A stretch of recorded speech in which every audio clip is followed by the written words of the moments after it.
Satu je. Berani tak berani jangan keluarga. So cabaran dia macam mana lah? Bila kau dah jadi riggers ni, sebelum ni jadi main besi dengan bapak.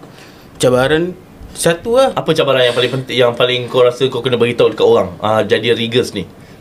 Sebab banyak budak-budak yang habis SPM sekarang ni, diorang tengah terkial-kial nak cari mana.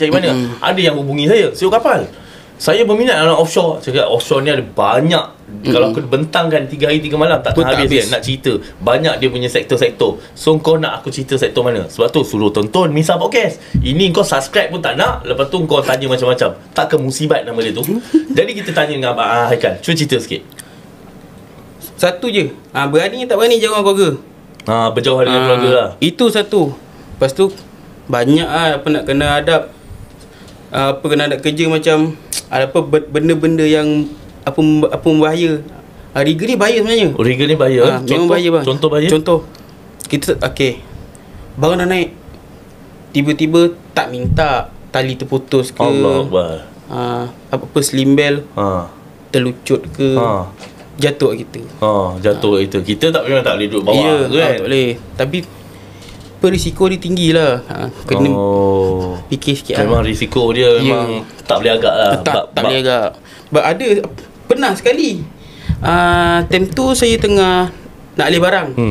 Time tu saya bersebelahan dengan welder. Ada tengah welding semau. Welding saya tengok dia punya percikan api tu makin lama makin besar. Cakap macam bahaya je. Saya tak betul kan. Nak berhenti ke tak nak dulu ni? Lepas tu cakap tak apa, jalan dulu lah. Jalan. Ada pecik api besar gila. Boom, cakap kena kat baju apa semua. Untungnya apa PPE ni time tu kena kat spek. Api kena kat spek saya berlubang je. Nasib baik tapi tak tembus. Gila. Baik tu pentingnya PPE kan.